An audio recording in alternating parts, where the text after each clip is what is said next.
পরীক্ষা চলে আসতেছে, তোমাদের বড় ভাইয়াদের আপুদের একটু জিজ্ঞাসা করো, স্পেশালি যাদের রেজাল্ট খারাপ হয়েছে। এবার তো একটা মানে বহুত বড় ঝামেলা হয়েছে আর কি। তো যাদের রেজাল্ট একটু খারাপ হয়েছে, যারা মানে কাঙ্ক্ষিত যে ইউনিভার্সিটি সেখানে বসতে পারবে না পরীক্ষা দেওয়ার জন্য, ওদের অবস্থাটা জাস্ট মানে একটু চিন্তা করে দেখো। তোমাদেরও কিন্তু নেক্সট ইয়ারে এই সিচুয়েশনটা আসবে। অনেকে ড্রিম ইউনিভার্সিটি থাকবে, এটা ওটা,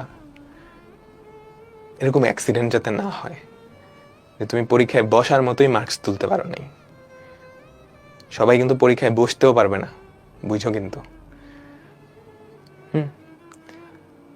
অ্যাডমিশন টাইমে তুমি অ্যাডমিশনের প্রিপারেশন নিবা না ওই চিন্তা নিয়ে মাথায় ঘুরপাক খাবে বলো? ওরকম চিন্তা যাতে মানে না হয়, এই জন্য এখন থেকে প্রিপারেশন নাও।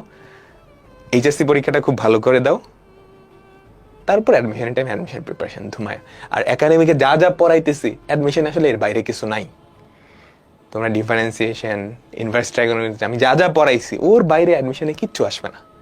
সো একাডেমিকটা ঠিক মতো নিচ্ছ মানে তুমি লাইনে আসো, অ্যাডমিশনে ইনশাল্লাহ কিচ্ছু হবে না। এখন জাস্ট নিজে একটু প্র্যাকটিস করা লাগবে। ক্লাসে যা দরকার আমি তার থেকে বেশি পড়াই দিছি, নিজের একটু প্র্যাকটিস লাগবে, নিজের একটু প্র্যাকটিস লাগবে। তো আল্লাহ হাফেজ।